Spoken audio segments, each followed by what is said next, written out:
میں جنوب کی طرف ان کے چہرے پھر گئے اور نبی علیہ السلام کا دیدار کرنے میں مصروف ہو گئے عین نماز کی حالت میں. اور یہ خطرہ تھا کہ نماز توڑ دیں رسول اللہ کی محبت اور دیدار میں، یہ خطرہ تھا. تو رسول اللہ صلی اللہ علیہ وسلم نے ارشاد فرمایا فاتم الصلاۃ، نماز قائم پوری کریں.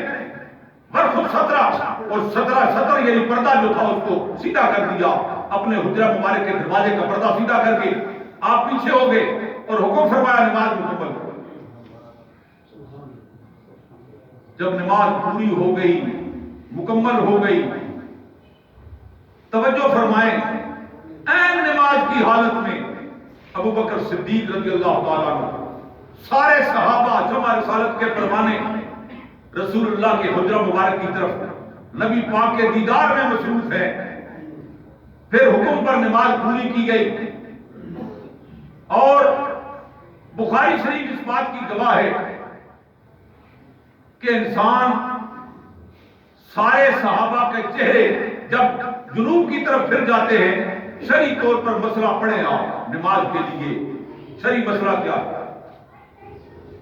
نبی پاک علیہ السلام کی تعلیمات میں ہمارے فقہاء بزرگان دین امام اعظم ابو حنیفہ رحمۃ اللہ علیہ اور باقی ائمہ اربعہ ہمارے لیے کیا فرماتے ہیں کہ آنکھوں کا آگے پیچھے ہو جانا، حتیٰ کہ منہ کا تھوڑا پھر جانا نماز میں نقص آتا ہے، مگر نماز ٹوٹتی نہیں، ہو جاتی. مگر پورا سینہ پھر جانا اور چہرہ سینہ مبارک کے مطابق پھر جانا، اس پر نماز ٹوٹ جاتی. اب غور کریں کہ سارے صحابہ اپنے منہ اور سینے سمیت پھر گئے اور نبی پاک کا دیدار کیا، پھر حکم پر نماز مکمل کی.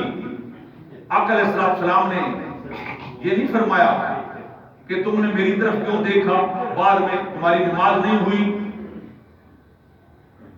تم کس لیے نماز کی حالت میں میری طرف متوجہ ہوئے، نہیں. بلکہ قرآن بھی یہی درس دیتا ہے، اللہ بھی یہی فرماتا ہے، رسول اللہ بھی یہی فرماتے ہیں رضی اللہ عنہم ورضوا عنہ، اللہ ان پر راضی اور وہ رب پر راضی. اور نبی علیہ السلام کی محبت اتنی غالب ہے کہ عین نماز کی حالت میں اس کا مطلب کیا ہوا کہ جو حضرت امام محمد رضا خان بریلوی رحمۃ اللہ علیہ نے ہمیں محبت میں تعلیم فرمائی اور سچ، بالکل سچ پر مبنی کہ حاجیو آؤ شہنشاہ کا روضہ دیکھو، حاجیو آؤ شہنشاہ کا روضہ دیکھو، کعبہ تو دیکھ چکے اب کعبے کا کعبہ دیکھو. یہ ہے کہ عین نماز بندگی اللہ کی ہے. اور بخاری شریف کی حدیث ہے عبادت اللہ کی ہے، مگر چہرے سارے صحابہ کے سینے سمیت رسول اللہ کی طرف دیدار کی میں مصروف ہو گئے. نماز ٹوٹی نہیں بلکہ اکمل ہو گئی، کامل ہو گئی.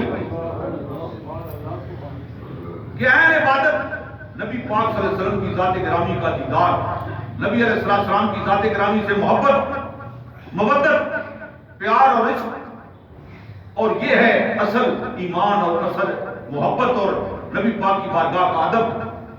اس پر اور بھی سیدنا صدیق اکبر سے بھی اور بھی واقعات ہیں، صحابہ علی المرتضیٰ سے ہیں، صحابہ سے ہیں.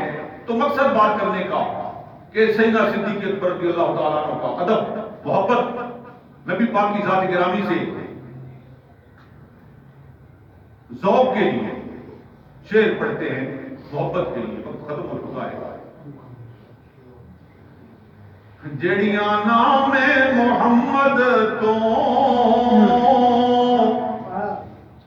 مر گئیاں او تر گئیاں،